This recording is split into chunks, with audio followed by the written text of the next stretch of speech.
Hello, filter-free America listeners. We are back together.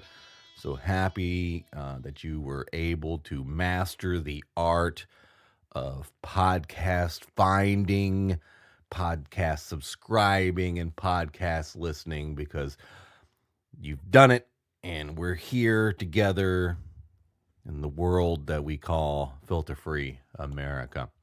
Guys, what's going down? Hey, number one, first things first, let me reference the last episode of the Filter Free America podcast. Number one, I am absolutely, positively, ecstatically so pleased about the reception, the impact, and the enthusiasm from you listeners that episode has generated. I am talking about the episode where the guests Ariana and Victoria detailed their combined story about convicted sex offender David R. Logsdon. David R. Logsdon. Logsdon. It's a very powerful episode. I don't. Again, if you haven't listened to it yet, there's a lot of trigger warnings to it because it deals with sex crimes. But it was a very important episode, one that I tried to handle as carefully and gently as possible. It was definitely new ground for me not to tell a dick joke somewhere within an episode, not to reference masturbation. So trust me, it was very challenging for me to do that. But nonetheless, I was able to pull it off with obviously the help of two very brave guests. And you guys did your part. Tremendous amounts of shares. It is crushed. The numbers, if anyone who cares about podcast numbers more than the people who actually make the podcast, it's doing better than, individually it's doing better than pretty much any episode I have ever done, pretty much. There was only one other episode I did that was way back in the very beginning, interview of a gentleman that was assaulted by St. Paul Police Department. That one had a bigger range, but that was mainly because I did a video shoot of the actual recording of that one. But regardless, this episode is growing and still growing right now. The numbers are off the charts relative to where we were at before. So that is probably a majority has to do with you guys, the listeners, you guys, number one, embracing the podcast, taking the time to listen, then understanding the importance of that content and sharing it. I've gotten messages from people connected to law enforcement. Surprised they weren't calling or weren't messaging me to complain or chastise me about something I said about them. They were actually complimentary of the episode. They appreciated the episode. Aside from law enforcement, also people who are connected to like victims advocate groups, specifically victims of sexual related crimes. They really appreciated the uniqueness of the interview, where you get to hear something apparently, you don't get to hear too often. A victim and the wife of the person who committed the crime, both telling a story from their different angles. I guess it allows a lot for people who are who deal with these kind of issues on a regular basis, to give them a look into that dynamic, and from that they were able to apparently understand more about the people who commit these crimes. So if we did any help, or we helped in any kind of way, and I'm even in the most modest of ways, I'm very happy for that.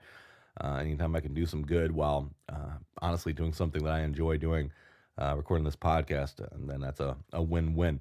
I did want to make one minor correction. When discussing we're doing the intros and outros and kind of setting up the different interviews that we did with Victoria and Ariana, I think I mentioned that both crimes were committed. Both the crimes committed to Ariana and to Victoria were committed in Pennsylvania. That was incorrect. If I did, pretty sure that's what I said.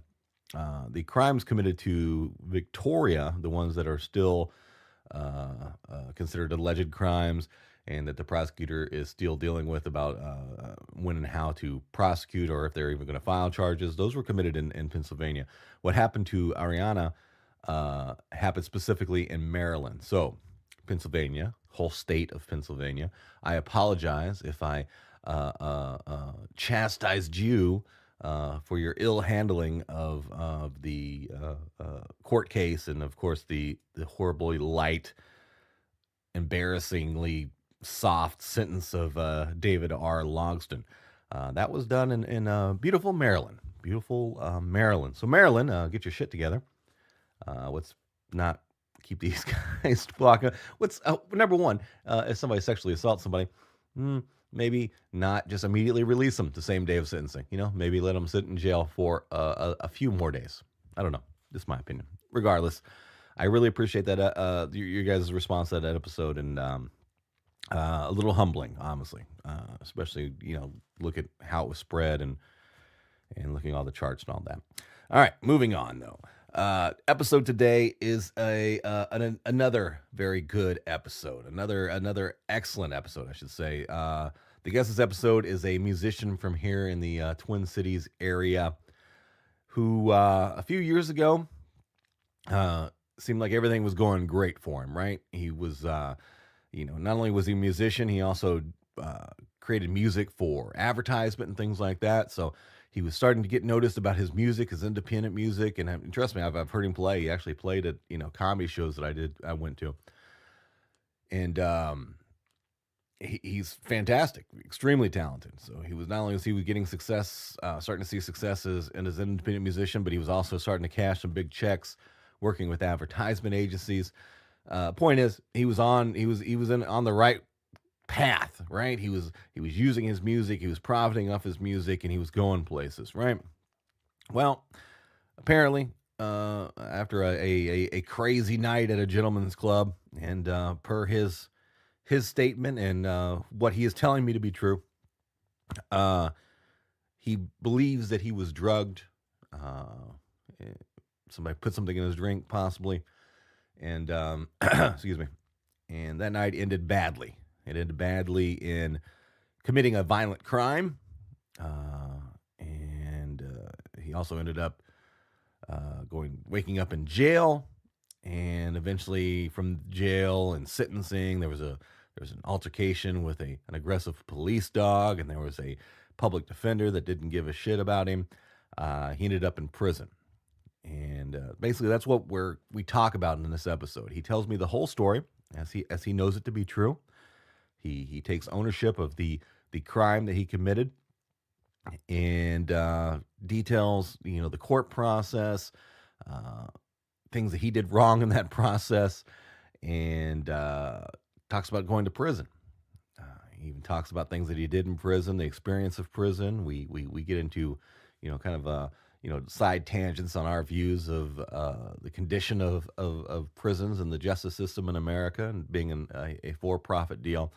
So it's a very, very interesting conversation. Again, one of these type of interviews that you're not going to get in too many other different places, man. I try to bring you something new, a different twist on the format of the interview deal. And stories like Nick's are very interesting, especially when he is humble enough and cool enough to really just kind of lay it all on the line. He's very open and honest about his failures in this. So I definitely think you guys are going to enjoy that. Real fast, let me mention the name of the sponsor, the one and only sponsor currently of the Filter Free America podcast. If you want to be a sponsor, please get in contact with me. Definitely would love to hear from additional people that we could help out on that range. My current sponsor, though, simplewebsite.us. Simplewebsite.us. Simplewebsite.us. Simplewebsite.us is the place that you need to go if you would like some assistance in building your Squarespace website. That's right. That's what they do, right? We all know Squarespace, right? It's a wonderful website builder that most people can, in one way, shape, or fashion, do completely on their own, right? The exception being people like me who hate trying to figure out stuff on computers, and they're technically limited, and they need some help. Well, Simple Website came to my rescue, right?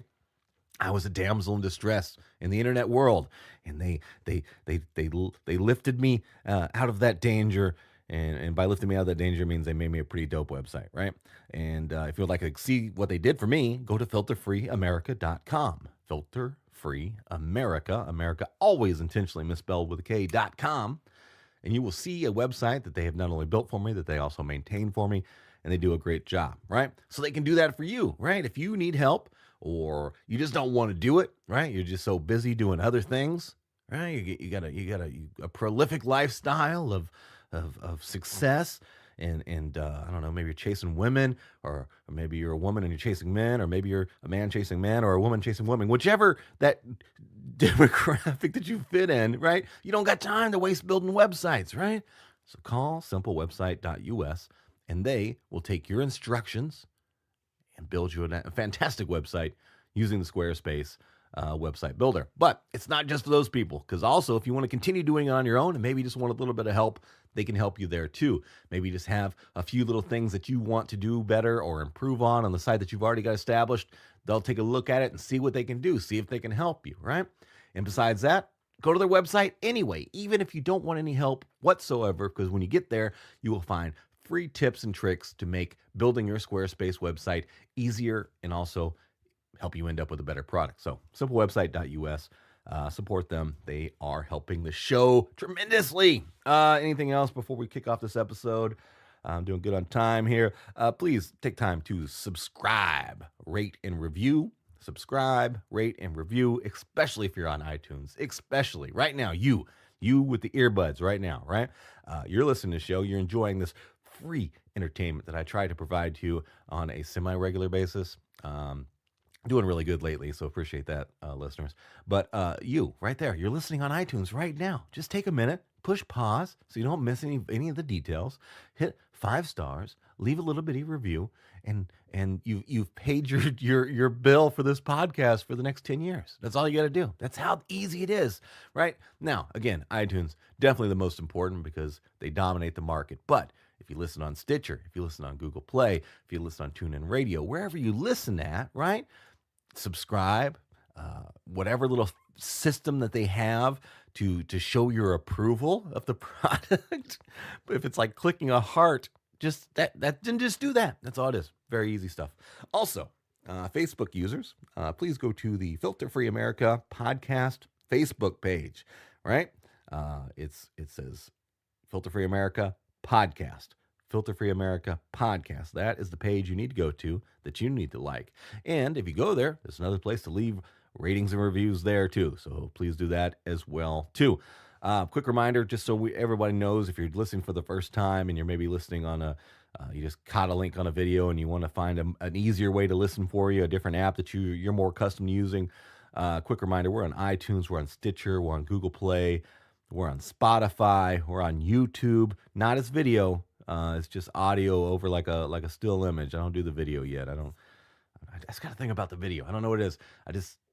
I feel like once you put cameras in a room, it changes the energy of the room, because then, I don't know, it's a psychological thing. Maybe it's just me, but I've done filmed podcasts before and it feels different. I don't know. We can debate that point some other time. Also, I think we're submitted to iHeartRadio now. I don't know. I think we're waiting for approval. I have to check with some people to find out that too. But there's plenty of listening options: iTunes, Stitcher, Google Play, Spotify. I don't know if there's another one. There's other ones out there that it's on as carried through iTunes. So I don't know the names of all of them. We're out there quite a bit. Just Google search Filter Free America. Misspell it with a K. You'll find it. Anything else? I think that's it. Okay. Yeah. If you need any links to any of these things, go to filterfreeamerica.com. America misspelled the K. You'll find links to all the different listening options, as well as more information about the podcast. So check that out as well too. I think that's everything. Is that good? Okay. All right. So we need an episode. Oh, no. I did forget one thing. For Nick, right? We're going to be talking to Nick, and I want to make sure that you're have an opportunity to check out the cool stuff that he does with his music. So 2 options right now for you to check out Mr. Nick Rod and the music that he's doing. He does some cover stuff, some original stuff. He does some cool medleys. He's on both ReverbNation and on YouTube right now. So ReverbNation.com/Nick Rod, NICKROD, Rod. Nick Rod at ReverbNation, and also on YouTube / Nick Rod Music. So ReverbNation.com / Nick Rod and YouTube.com / Nick Rod Music are the two locations that you can go find out or listen to some stuff that he's doing, the music that he's going to be talking about in this episode. So yeah, go check that out and support him by doing that. Okay, so we need a name for this episode. Pretty easy one. I always like to do, the name to kind of allude to what we're talking about, and that's definitely what this is going to be. So here's what I came up with. Woke up in jail, then went to prison with Nick Rod. Right? There's no getting around that. Right? That's very simple. That tells you exactly what happened. He woke up in jail one day, eventually went to prison. So that's what the episode title is going to be. You happy with that one? You satisfied? I can't hear you. I'm not listening. Anyway, all right, here we go. Woke up in jail, then went to prison with Nick Rod right here on Filter Free America. Let's go. All right, sir. Why don't you first take me back before the arrest, before prison, before all the drama, and what was your life like personally and professionally before this story began? Well, I felt like things were going very well. I was finally getting back to a very good relationship with my now ex-girlfriend. We were playing music together, and we were working on getting some bigger gigs. Had just made it to the point where we were talking about opening for some national acts. Nice. So that was going really well. And I was doing the composer thing, making music for television and film. I just made music for, some companies like Target and Subaru, Payless Shoes, etc. These are good checks for new artists, right? Or Oh, people that aren't national acts or national names. That's good money, right? Yeah, it's really good. I was making an hourly wage. I was actually a staff composer at. Oh, Yeah. okay. So I didn't know that's interesting to me. Just right there is they hire you on like, hey, there's the music guy. There's your music office. Go make us some music. Yeah. Kind of thing. So okay. Yeah, it was a company downtown Minneapolis. I don't know if they want me to say their name, but Right. I'm still friendly with the folks that they've changed companies. They're called something else now, but yeah, I was actually a full-time staff composer. I got to go into my office in the Lumber Exchange building downtown Minneapolis, Very and nice office building. yeah, I had my own office. I had a couch in there and a great view of downtown and on the 11th floor of the building, and everything was great. Everything felt very good. I'd finally got some sort of measure of success, and I just got my first royalty check from a Payless spot that I did. National spot. Yes, yeah. Actually, I think they ended up using it in a couple of different spots. Would it be something where somebody would remember? Is it just I think an it was instrumental deal? Yeah, it was just a little instrumental thing. I really hadn't done any like jingles much at the time. It was what they call underscoring. Okay.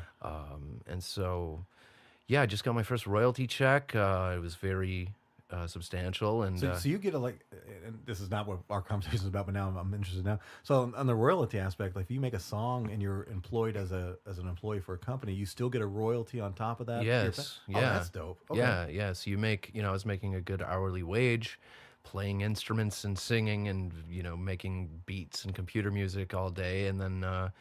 Once they feature the spot on national television, about roughly a year later, you get the royalties for it. Oh, very cool.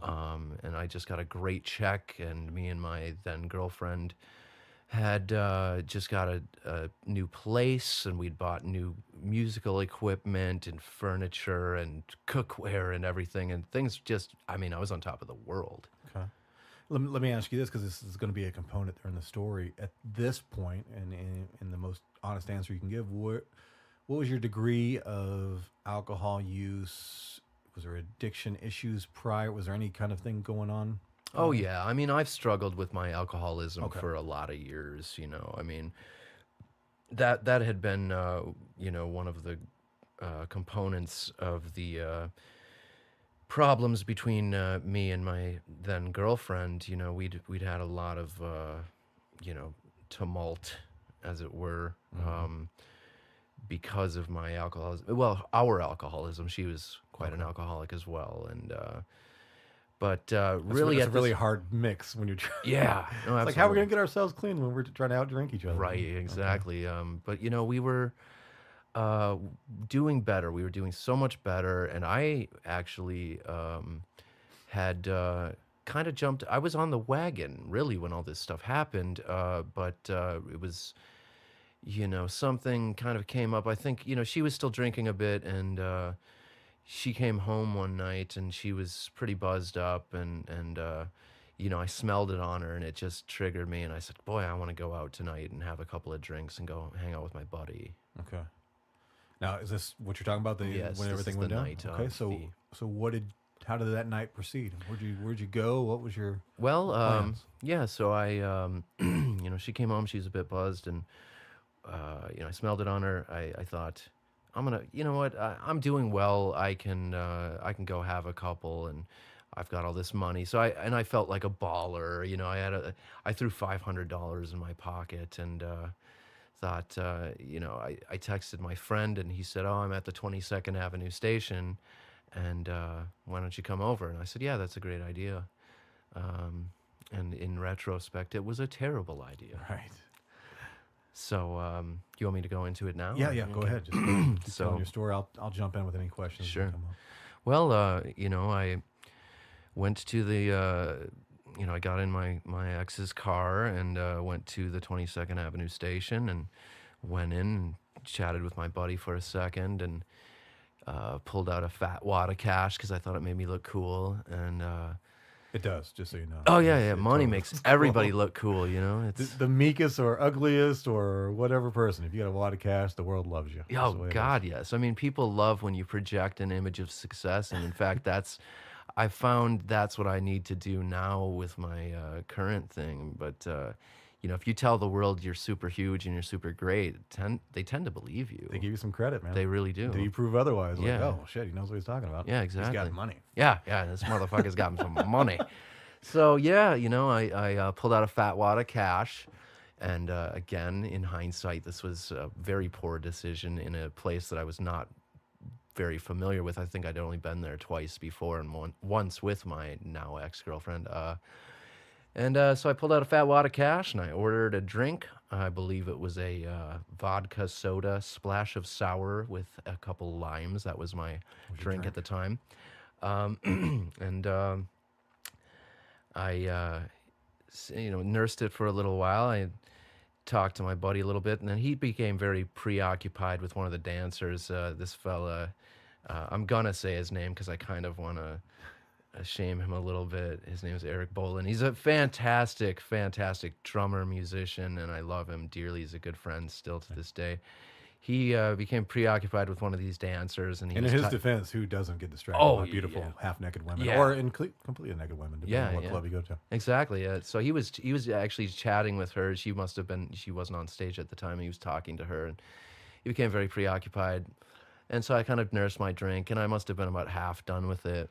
And I placed a coaster atop it, and I wanted to go have a cigarette. So at this particular establishment, they didn't have a smoking patio. You actually had to just go out the front door. So I left my drink there, and I went and had my cigarette, and came back in and began sipping my drink once again to finish it. And it seems like right about a few sips in, I have no memory after that. Really?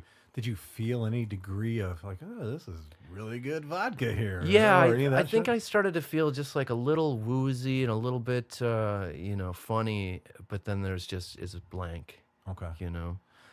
Now we'll find out that there was no tox screen done after this. Do you want to speculate? Do you have any idea? Do you know of any drug of choice? I mean, I know there's a variety of rape drugs out there that would have similar effects, and Yeah, especially mixed on top of alcohol. But any right. speculation? Not really. I've done a bit of independent research since the event, but I from what I hear, like Rufalin or whatever, roofies, you don't really, you don't still have your motor skills. And Okay. apparently, after all was said and done, and I was, arrested, as I was being arrested, apparently I was able to walk. I was speaking coherently and everything. So I don't think it was a roofie. I think if anything, it might have been GHB, and there's another drug known as scopolamine. I don't know how widely available these are, and again, it's all speculation, but scopolamine is known to put its users into a zombie-like state where they're very open to suggestion. Really? Okay.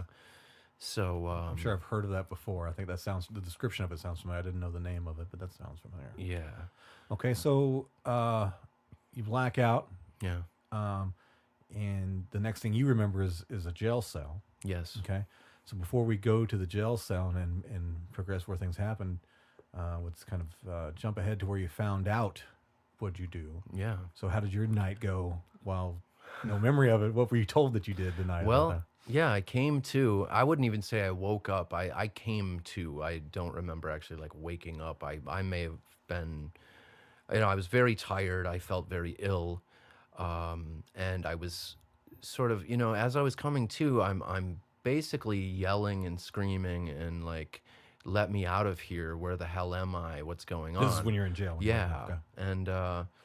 and I'm like, just freaking out. I'm suddenly in a dark cell, and going, what happened? And one of the jailers sort of pulls this like scrim out from like the little window on the door. They've covered it, and he says, "Are you gonna be okay now?" And I'm like, "Yeah, I'm fine. I don't feel good." And what is going on here? What is this place? What? That might I've in life I've been awoken by the police in a house. Yeah, That's pretty disturbing. yeah, But to awaken in a jail cell, yeah. regardless of the reason you're in there, and to have no memory of how you got there, that's got to be one of the worst possible. Because you probably didn't even know where you were at geographically in the world at Yeah. that point. Not a clue. Not a clue. So I could have been anywhere. I could have been in Dubai or something. I mean, so yeah, I mean, they said, "Are you going to be okay?" And I'm like, "Yes, I'm fine. What's going on? Why am I here?"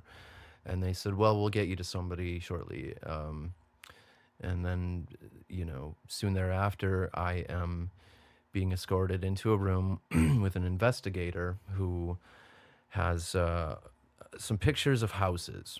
Okay. And one of them is mine, and another one is one I don't recognize. And he said, "Do you recognize this house?" He points to mine. And I said, "Yes, that's my home." And, I'm like crying. I don't know what's going on. And he said, "Do you recognize this home?" I said, "No." He said, "Well, this is where you were arrested." And I said, "Please tell me it was outside." And he said, "Nope, inside." And I said, "Well, okay." And I'm crying even harder now. Oh God, what did I do? What happened? I don't remember anything. The last thing I remember is having a drink at the bar. just to answer some questions, and now that you know after the fact, geographically, how far away between your place and this place?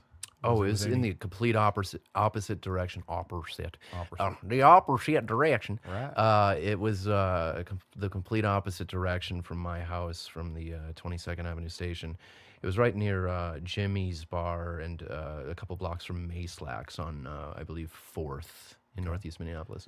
Now, supposedly, again, you don't have recognized. Did you travel by cab, or did you drive yourself to this house that you ended up in? Well, I'm told that I drove there. Okay. Because they said that the car was outside and running when they came there. So this fella, this investigator man, he tells me that I ended up at this house at 2:00 in the morning, and I'm kicking at its front door, and allegedly the owner of the home has become frightened that I'm kicking at his front door, rightly so. Yeah. And he apparently comes down and cracks the door open, and he's in his underwear, according to reports. And he cracks the door open, at which point I am said to have forced my way inside the house and started throwing blows at this fella. And he apparently was injured to the point where there were blood spatters on the walls and what have you. And once again, I have no memory of this, and I'm told that a scuffle, a skirmish, as it were, ensued. And, he's trying to fight me off. Apparently, at one point, he picked up some sort of household cleaner, was going to try to spray it at me or something, and he lost grip on it. And then I guess I laid on top of him for what it says was several minutes, and asked him to submit, and he did submit, and I am alleged to have gone to his back bedroom and laid in his bed and stared at the ceiling. He apparently called the cops. They showed up. They are telling me that I'm under arrest. I appeared disturbed, but they did not detect any alcohol on me, nor did the homeowner. And as I'm being arrested, That night, how many drinks did you consume? One. Just one. Yeah. Okay, gotcha. So anyway, yeah, he's or the cops are telling me I'm under arrest. I appear disturbed, but they don't detect alcohol, and they're telling me I'm under arrest for first-degree burglary or whatever it is, and I become very belligerent. And well, the weird thing is, according to one of the reports, I'm belligerent. I'm tossing F-bombs around and saying that I live there. And that they had to forcibly take me into custody. They grabbed me by the hair and put pressure on my mandibular angle of my whatever it is. And the other report says that I was taken into custody without incident. So there's a weird discrepancy between reports there. But Right. yeah, I guess they said that I was under arrest, and then they took me in. One of my first thoughts is we live in a state where you can conceal carry and lots of firearm holders here. I guess you're pretty lucky that you didn't go to a house that it was a gun owner there. Yeah. 'Cause that could have ended in a way worse way. Yeah, I've thought of that myself, Yeah, so I or guess this cat could have just, been like a martial artist and just beat the shit out of me. And, Yeah, either or. yeah. People are probably going to wonder what was his condition physically. How is that the victim of this? Is he recovered? Is he fine? What's going on? Oh, I assume he's fine. As part of the conditions of all this, obviously, I've not been able to have any contact with him. And the thing is, when I came to in jail, all of my money was gone. My brand new cell phone was gone. My brand new jacket was gone. All this stuff was gone. And so I assumed that I was drugged and robbed at this bar. Okay. And for all I know, and I really don't want to I'm not saying that I didn't do something wrong. Of course, I didn't do it in my right mind, but, for all I know, he was the cat that robbed me, Sure. but I'm not saying that that's the case necessarily. There's just so much left, a mystery. Right. Let me ask you this. Well, but you asked me about his condition. Oh, yeah. See, Yeah, so he, the night of this, I did find it very strange that the night that this happened, that he was beat so bad that there were blood spatters all over the place, and he later said to the investigator the next day that he felt like he fell off a horse. That was his quote. Okay. But he refused any medical attention. Okay. So I thought that was kind of weird, if he was so badly beaten that he wouldn't go to the hospital or something. Different people's perceptions of what they can deal with, and other people can deal with some pain more than others. Yeah, or maybe you he don't was want the frustration of dealing with it. Yeah, or maybe he was just so shaken and he just, said, I don't want to go to the hospital right now. I just want to go to bed, or, it could have been whatever. So, but he, as far as you know now, and I'm sure you guys aren't hanging out buddies right Yeah. now. He's recovered fine. Yeah, he You must had have. to pay restitution and things to him. and- Yeah, because really, once I was, went to my final sentencing for this, he had actually written a letter that was very damning, Damn of me, and that he really wanted me to get locked up. So, I assume that he was fine. it. Okay. Let me ask you this. Your buddy that you were with Mhm. at the venue who got distracted, was he never aware that you left? Or was he ever contacted and interviewed to at any time while he was still there and he was preoccupied with whoever he was talking to? Did he ever look across the bar and observe you still being there, or take note of any kind of defective condition that you were maybe falling into, or anything like Yeah. that? Well, he says, and the funny thing is, I guess, it's been such an odd thing for me and such a traumatic experience that I, you're just raising a thing that I never even really thought of before, because he did say that, really at one moment he saw me and I was completely fine and, sober as a judge, um, just nursing a drink. Right. And the next minute he said that I was acting very strange and I was glazed over. And, according to the City Pages article that they wrote, that, it seemed very weird to him because normally I was very outgoing and fun and what have you. But, suddenly I'm something else and he'd never seen me like An altered that. state that you're not Yeah. familiar with you. But he never really did mention, whether or not, he saw me leave or anything like that, or, I think he was just so preoccupied with this eye candy or whatever. He sort of was like, oh, he can take care of himself, and he probably kind of lost track of me. Okay. Arrest was made, woke up in court, got everything explained to you. I'm sure there was a bail hearing of sorts or something like that where bond was established. And, Well, no, there was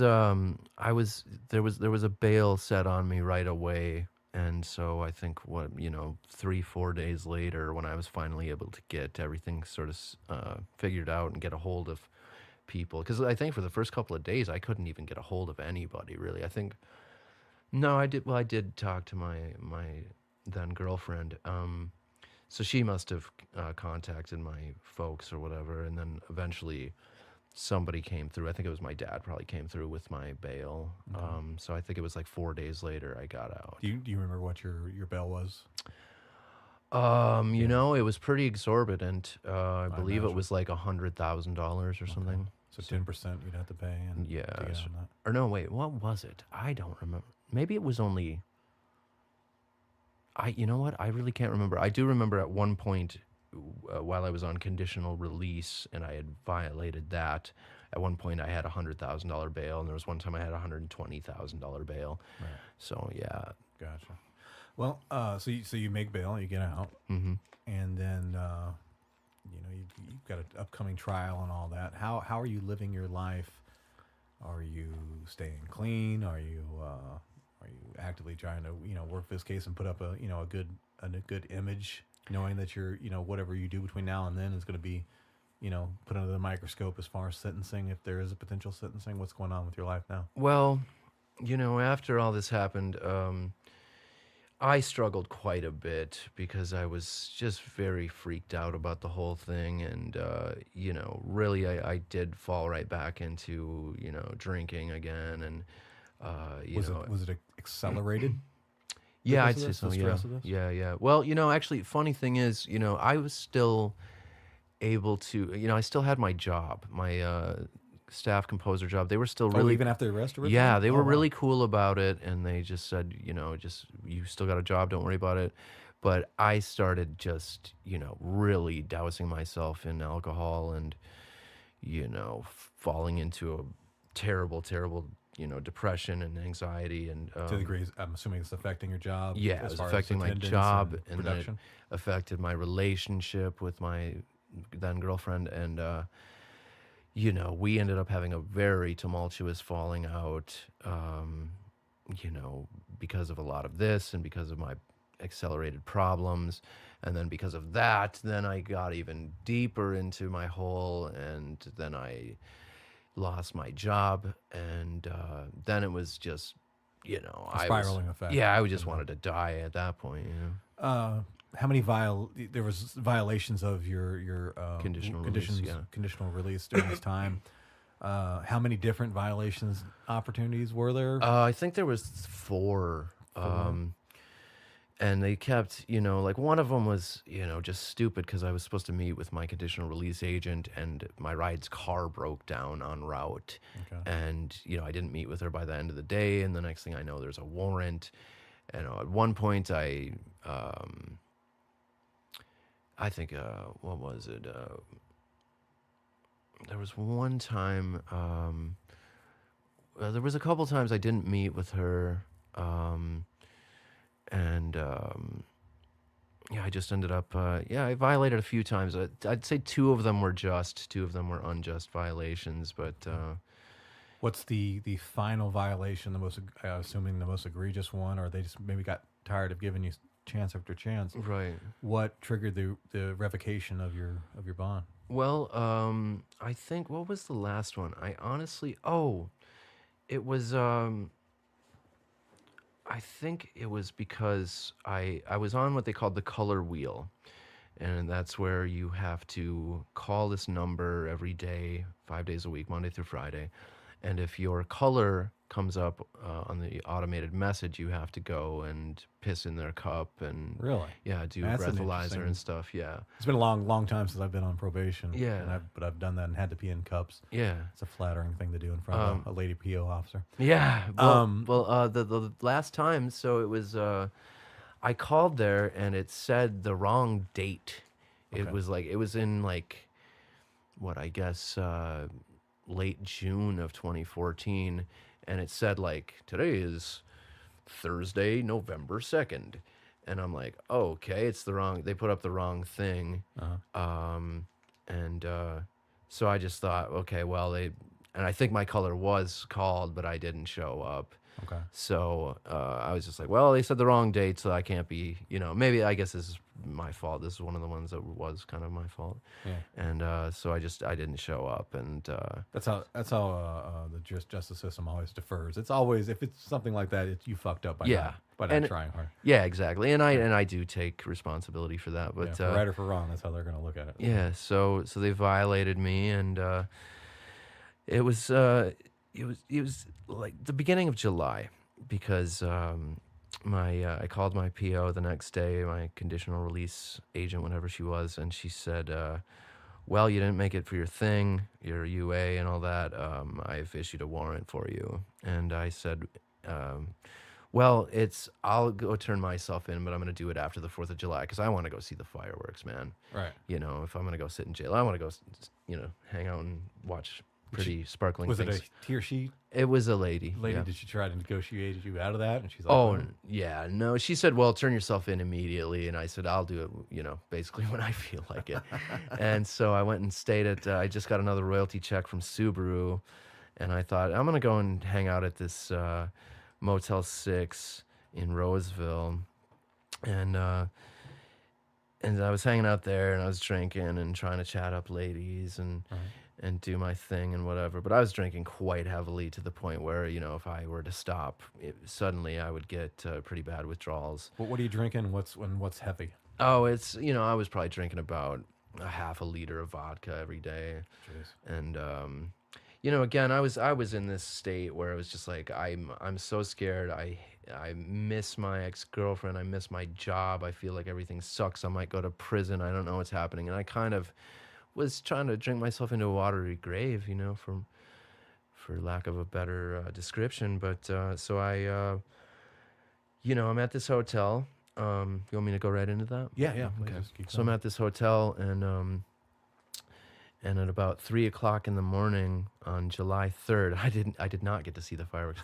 On July 3rd, about 3 in the morning, there's a loud knocking at the door, accompanied by shouts of Roseville police, open up. Oh, this is the learning moment right Yeah. here for fellow criminals out there in the world. Yeah. Oh, you know what? I should back up though, What's that? because no, I'm sorry. Yeah, I'm Yeah, getting my sure. timeline messed up. And then this is just something that was made public not too long ago. And I know I want to say, I don't want to misquote it or put this on the wrong hotel. So maybe it was Motel 6, maybe it was Motel 8, whichever one. But if you check in under your name and your identity and you've got warrants, I believe whichever hotel it was, they're dumping their people who stay there into like a database where it gets scanned. Yeah. and things like that. So that's probably the worst thing to do is check into any hotel. Yeah, if you've got a motel warrant. with a warrant and Yeah. your name. Like, it's Yeah. your buddy to get your name. Yeah, and the funny thing is, I was hanging with my buddy too, and he was staying there. And again, in retrospect, I should have just, had him check in. And I wasn't really thinking about that. I didn't know anything about that, but now I do. The learning moment. Next that time. Yeah, next time I've got a warrant out for my arrest. So yeah, I'm staying at this hotel, and there's cops, and I hear a barking at the door as well, in addition to the cops yelling. And sort of getting out of bed, I'm groggy. I'm still half in the bag, and they burst through the door, and they've got guns pointed at me, and they've got a dog, a German Shepherd, and they're yelling, get down on your knees with your hands behind your head. So I'm complying fully, Right.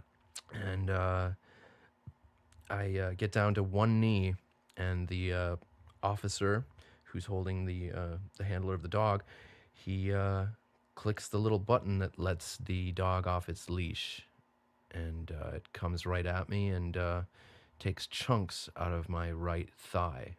Okay. And again, as far as you remember, in your state of mind and condition, you didn't put up a fight. No, You didn't resist or anything like that. not at all. Were there any injuries to either law enforcement officers that were documented and presented later on when we get to that point of the story? No, not Okay. to the officers at all. Any destruction to the hotel room that was associated with, either your arrest or your behavior during your arrest? No. Okay. It's all important stuff as a foreshadowing for the rest of the story here. Yes. So you were attacked by the dog. Mm-hmm. Can you describe your injuries as you know them? Well, this dog, he just mutilated my soft flesh with razor fangs, Right. and just, it sunk his little doggy teeth into me, and in several different spots. I don't know how they, do that, but they sort of, clamp down, but then they'll kind of like open their mouth a little bit and clamp down in another spot. So there was a few different spots where he got me really good. Right. They take you to get medical attention. Yep. You're under arrest. They take you to get medical attention. Yeah. Basically, I'm just to kind of speed the story a little bit. They they don't give you any stitches or anything like that. No. Right. Yeah. And then they just take you to jail. Mm-hmm. And did the injury get any worse? Was there any infection? Was there anything like that other than just the damage and stuff that it just? Yeah, no, just the tissue damage, but yeah, they sort of bandaged me up and threw me in a jail cell, and I told them right off the bat, by this time, because I spent probably a couple hours in the hospital, and by this point, I'm starting to go through alcohol withdrawals pretty severely, and I'm still bleeding, and it's like bleeding through my bandaging and into my jail clothes that I'm wearing, and Can you take just a brief moment to give? And I've never had an alcohol addiction, but I've interviewed people who've been pretty severe alcoholics, and they told me the difference between somebody who just drinks randomly or whatever. And it's my snake taking a shit. Can you hear oh, that? nice, Nice, good job, snake. good shit. That was a snake Snakey. fart you just heard. That's a fucking sexy sound. All right. But your body, when you're a pretty severe alcoholic, Yeah. you can like die, right? You can die. Yeah. From detox. Yeah, yeah. Can you elaborate on that? Kind of the feeling, like the physical feeling. For Yeah. You and, Well, it basically feels like the worst flu you've ever had in your life, accompanied by such severe anxiety. I mean, there's anxiety already because I'm in a jail cell, and I've just been severely brutalized by the Roseville police and their dog. So I'm going through crazy anxiety in addition to now I've got the DTs, the delirium tremens, and you get your body starts to shake. You get like this severe tremor, and you look like you have Parkinson's disease. You look like Michael J. Fox or something. Yeah. And no, sorry, I don't mean to dig on Michael J. Fox there. That's a good descriptor. If Yeah, that's what it is. That's yeah. what it looks So like. yeah, you're just shaking violently, and so I'm having these terrible withdrawals, and they won't do anything about that. They just say we'll check on you, and they didn't check on me. I think I sat in a cell for like 14 hours until they brought me to Hennepin County. And the crazy thing is, I get to Hennepin County, and they take one look at me and go, "Oh my God, get this guy some Valium because he could die from his withdrawals right now." So is Valium? That's the treatment. Yeah, we're that's what they going give you for it. to- Okay. Yeah. Wow. They get.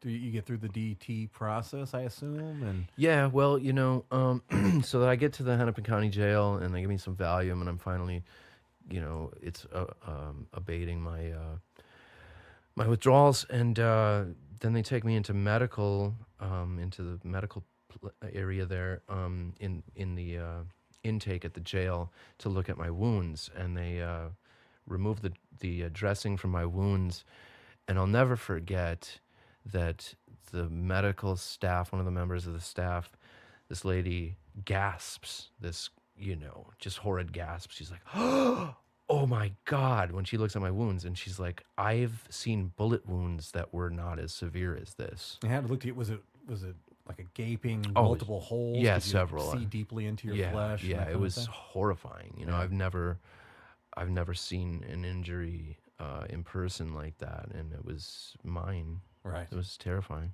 That's kind of a mind fuck in itself there. Yeah. So they have you back there. They have you in jail for this violation. Yeah. Right. Now are you in jail at this point till the trial? Is that right? Yeah, well, no. So what happened was, this is July 3rd, and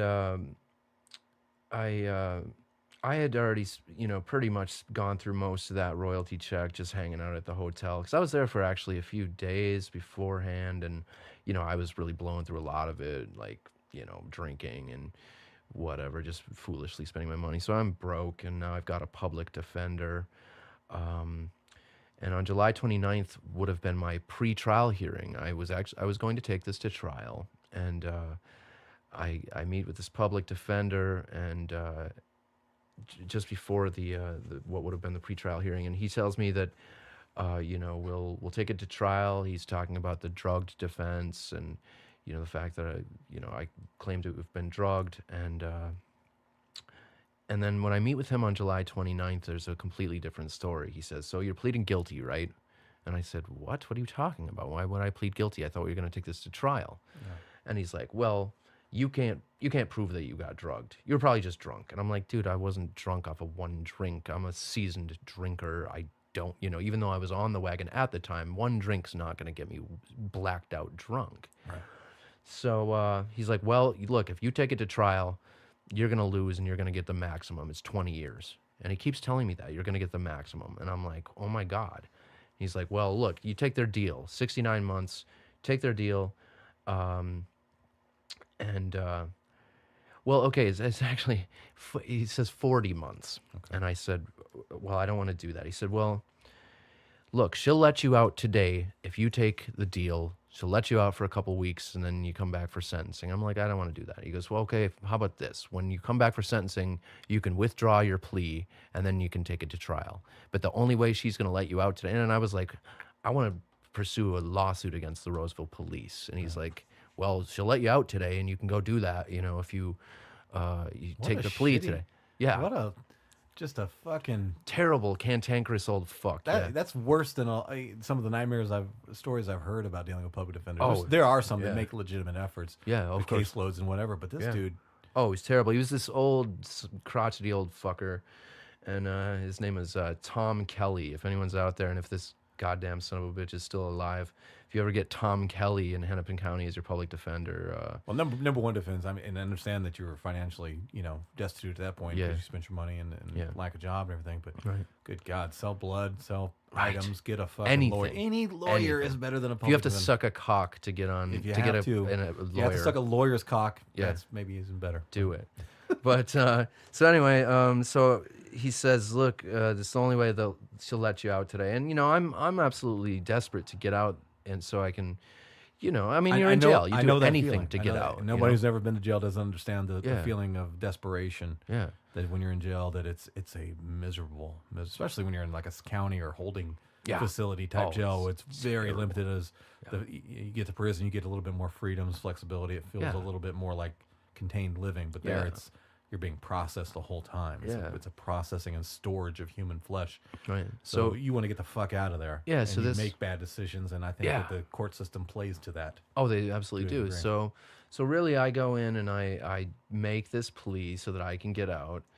and sort of under the false pretense that once I come back for my sentencing date, I can, uh, submit a motion to withdraw said plea and just take it to trial anyway. So it sounded like it was, it sounded kind of fucked up, but at the same time, I'm like, Do you remember ever signing any paperwork that says Yeah, that I will not withdraw my plea? no, there was none whatsoever. So anyway, I go in there, and the deal is 40 months. I'll be released for 2 weeks, and I'm released under conditions again. And if I screw up my conditions during any time in that 2 weeks, I get 69 months. So I get out. And one of the first things I do is I start calling lawyers because I want to pursue this brutality thing against the Roseville Police Department. And one of these lawyers that I called, And something I don't know if this is where we should say, but we just tell the audience that during your arrest, there was how many officers involved? during you know of? the arrest with the dog thing, Yeah, I think there was 3. 3. Yeah. And of those 3, how many of them had body cameras that were turned on? Not a one. Not a single one. Yeah. Okay. So I get out, I start calling lawyers, and one of these lawyers must not have been a very good lawyer because they tell me that I should call the Roseville Police Department and kind of cover my bases for future consultations with lawyers to have all the documentation regarding this arrest. So I call the Roseville Police Department and leave a message. I think it was like August 1st. I leave a message. I ask who's in charge of all this, and they give me the voicemail of some lieutenant. I leave him a message. I say I was arrested on July 3rd. I would like all the documentation regarding my arrest, any kind of police reports, paperwork, the even audio, because they had done like an audio interview with me while I was in the hospital, sitting there with a cop, chained to a hospital bed. And I don't. Did you participate in that? Did you give them information? Yeah, I did. Yep. Also, But another thing that you never want to do without a lawyer. yeah, yeah, and again, hindsight is 20/20, my friend. Exactly. But anyway, so I do all this. I leave him a message, and I don't get a return call. So then on I know it was August 7th, I call there again. I leave another message. I'm a bit indignant this time, telling them that I really need this, documentation regarding this arrest and I don't tell them that I'm going to pursue a brutality lawsuit or whatever. Right. But I still don't receive a return call. So on August 14th, which is my sentencing date, and it's imperative to note the timeline here. So I'm arrested on July 3rd. I make my plea on the 29th. I make the last call to the lieutenant and leave a message on August 7th. I go to my sentencing hearing for this alleged first-degree burglary on the 14th. And when I show up for my sentencing hearing, the public defender meets with me in the hallway, and me and my dad's there for emotional support as well. And the public defender says, okay, well, I've drafted the motion to withdraw your plea. We'll present that, but I got to go take care of something. If you would just go wait in the courtroom, I'll be back shortly. And I said, okay. So me and my dad walk into this courtroom, and it's eerily calm and quiet, and there's nobody in the courtroom but me and my father. Approximately 2 to 3 minutes later, two deputies from the courthouse walk in and ask me to put my hands behind my back. Even though I'm in the courtroom, they tell me to put my hands behind my back because I'm under arrest, because there is a warrant that was issued on August 8th, the day after I made the last call, for assaulting a police dog. They call it causing demonstrable bodily harm to a public safety dog. Jesus Christ. Gross misdemeanor. All right. Can you tell me what they allege that you did to this poor, helpless, defenseless, well-trained, vicious killer German Shepherd dog? Yeah, they say that they opened the door, and that I ran up to the door and closed the door on the dog's shoulder, and somehow the dog made its way inside the hotel room, and I closed the door behind the dog, and the police couldn't get in. And once they got in, they find me with the dog's leash wrapped around its neck. And then as the dog is finally striking and attacking me, I'm choking this poor defenseless dog named Otis with my bare hands, and its eyes are bulging out of its head. What is your background in martial arts and combat? Have you had any training? It's in very that? minimal. Yeah, Have you done any bear wrestling or not for quite some tangled time. with Yeah, vicious beasts? it's been a long time. Yeah, Dogs maybe less than weight than the average human male, yeah. but they sure as fuck aren't less than fight or if and I can understand if you're on some kind of crazy drug. Which, again, they didn't do a tox screening here to determine if you No, not on this thing. No, Okay. no. you're not fucking up a dog, especially if you're God, no. inebriated in any kind of way Fuck and your no. balance is off, thing like that. Yeah, I mean, no. Okay. Yeah, this is. And the plot thickens. There's so many points in here that are, lessons to be learned, lessons about the hotel when you're on the run, Yeah. or lessons about giving statements and public checking defenders, especially. public defenders and things like that. But Yeah. but also the fact that police can say anything, and I'm not gonna I can't confirm 100% that you're telling me everything exactly. I'm just presuming so presuming everything you're telling me is correctly. The fact that how easy it is for a law enforcement officer to make up these lie about their dog Yeah. become a charge, and it was so convenient. Where were these charges before? Why wouldn't they have charged you the next day? Yeah. If you attack this dog, why would they wait that? If it's Right. that serious of a thing, and if that's a deal, Yeah. the next day, like, the prosecutor's like, "Oh, here's another charge. Here's another charge." Right. And it's so convenient after multiple phone calls, and they know you don't have to tell them you're filing a lawsuit. Yeah. If you're trying to collect information, Right. they go into defense mode, and that's Yes. why they didn't return the calls, and that's why things happen. Well, what are we going to do?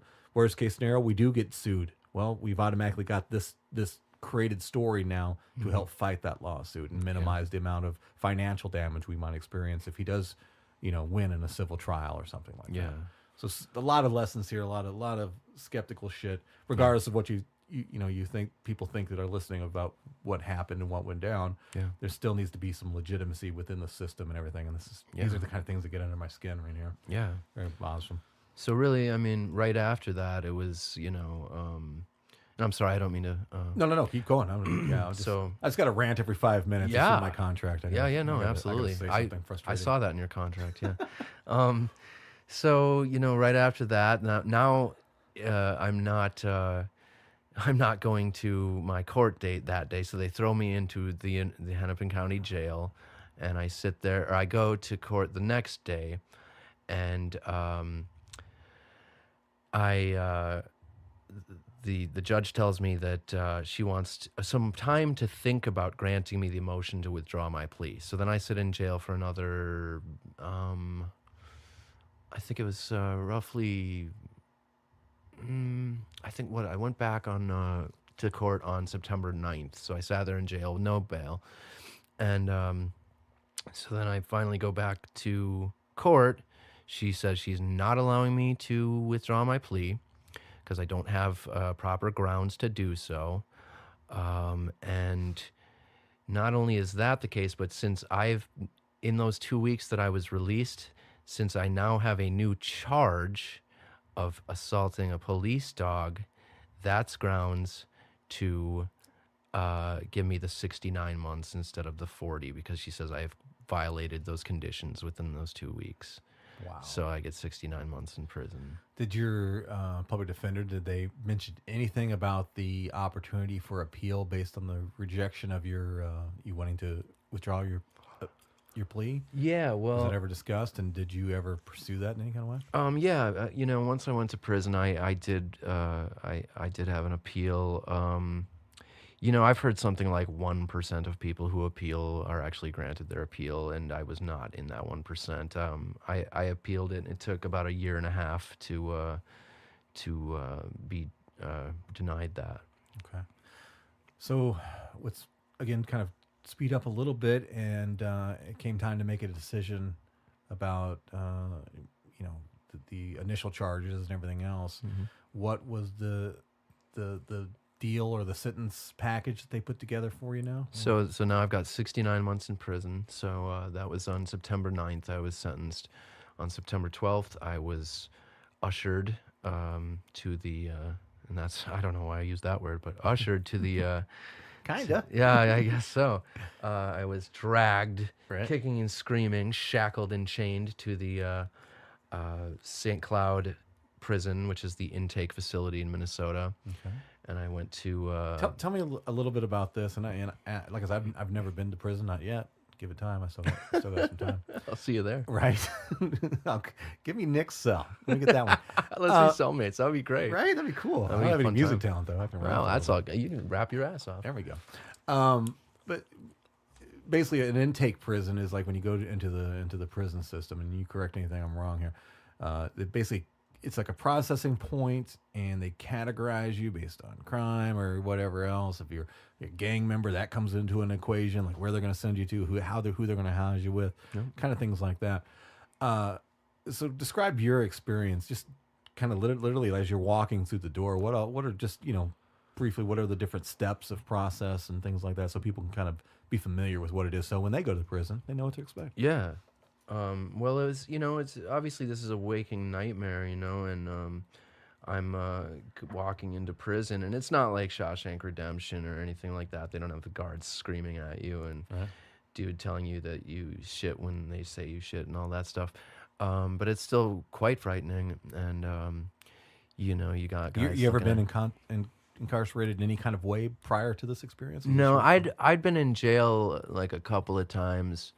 But for like a night, one night, I had a really crazy thing. Maybe this will be for another podcast, but I had a crazy thing happen to me probably about 5 years before all this, where I got pulled over as the sole occupant in a friend's car, and I was smoking some pot, and that was my dumb fuck mistake. But they could smell the weed, and they searched the car, and unbeknownst to me, my friend had 1/8 of mushrooms in his glove box, so I took the I like your rap friend for that. already. Oh, he's a great guy. No, he's actually kind of a wretched human being.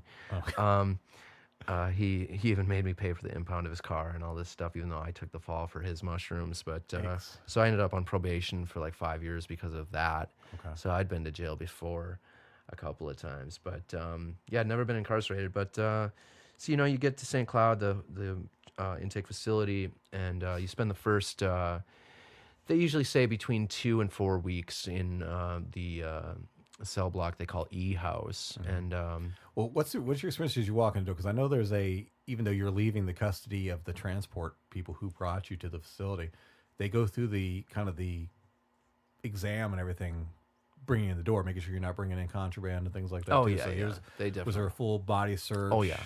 Cavity search. Yep. Bend over. Let me see. Not your... like a cavity. They don't like get in there or anything. Right. They do the bend over cough. That would have been cheeks and fun though. Oh maybe boy. Make sure you don't have like a fucking dildo shaped thing of heroin in your ass or something. Yeah. A cell phone up your tuchus. Right. But yeah, no, you they strip you out. They make you lift your sack and spread your cheeks and look in your armpits. Male or female, they make you lift your sack. Yeah, Right? exactly. Yeah, It's weird. Yeah, the titty sacks. They do. Too. I bet that if you got big floppy titties, they probably do that. But yeah, so it's just a terrifying experience, and they Did it seem professional? Different prisons are different things. You're not gonna get the same service. If you will, or to a degree, yeah, it seemed relatively professional, I suppose. No name calling. Hey, long haired hippie boy or music No, man but or I got a whatever. story about that though that I'll get into once we get a little further ahead Okay. here. But no, there was none of that really. They do their little medical thing and medical exam and questionnaire. About whether or not you've got AIDS, and of course I answered yes to all of the above. Do you have AIDS or would you like some? Would you like a big glass of AIDS right now? Yeah, so and then you go into what they call E-house, and they classify you and all that stuff, and you got to do your basic education testing to see where you're at as far as your education level, and but in E-house it's very boring, and it's it's horrifying, but it's How many hours a day of lockdown? you're in locked cell down phone? for you're only out for 50 minutes every day and I was in E-house for 21 days, so for 3 weeks I only got out for 50 minutes a day, and that's only to the recreation area that they call flag. They call it flag, I believe, because originally the prisons, the floors of the prisons were made of flagstone. So flag is your recreation time, and really you only get that to use the phone and take a shower. So you've got less than an hour every day to use the phone and take a shower for the first 3 weeks. Then I was moved to C House, got a job in the dining room. Well, the dining room job consists of cleaning the dining room between groups of people coming in there to eat, and then also serving the food for people. And as an added bonus, you get 2 meals per meal that you work. Yeah, it's funny, and this is something I can speak on, is the perspective change of menial labor when in prison. You're like somebody who's never been to prison, never been to jail. Like, I don't want to fucking sweep up the fucking prison. But you gotta understand, that's a degree, a flavor, a taste of freedom. Yeah. You know, and You get out of yourself for an extra couple of hours or whatever. Yeah. You get to be in your own little headspace. Yeah. You get to do something that wastes time. Yeah. Because time moves incredibly slow, especially if you focus on it, don't have a distraction. And the fact that you can, sweep up a large dining facility, clean some tables, do some stuff that you would hate to do or not want to do, at least willingly, on the outside world, becomes this pleasurable thing. And it's such a weird perspective change. Right. To enjoy that and appreciate that. Yeah. So I totally know where you're coming from. Right. On that. I'm going to glance at my phone real quick Yeah, here. go just so I right can make ahead. sure that my dad got it. Yeah, okay, we're good. Yeah. Oh, why does it say that? That's weird. I guess I got no service. Whatever. Yeah, it's a blank zone in the bunker here, Oh, the okay. Filter Free America bunker, where Yeah. it's all lined with Sure. aluminum foil outside. Yeah. So progress a little bit here and kind of speed up the process degree. You were in prison. You Yeah. did how much before you got out totally? And we'll talk about the kind of the in and out moments. Yeah. but So I ended up doing 3.5 years between, I did 3 months in St. Cloud, about 6 months or so, maybe a little longer in the Moose Lake prison. Then they shipped me to county jail for an entire year as what they call the HOF program, and that's housed out of facility, because apparently Minnesota prisons are overcrowded, and I wonder why, because people like me are ending up in there, and a lot of people that or some people with even less charges. are ending up in there. and I've met a lot of people who are unjustly incarcerated too, and it's absolutely heartbreaking to see some of these guys See who me are in there just for just weed.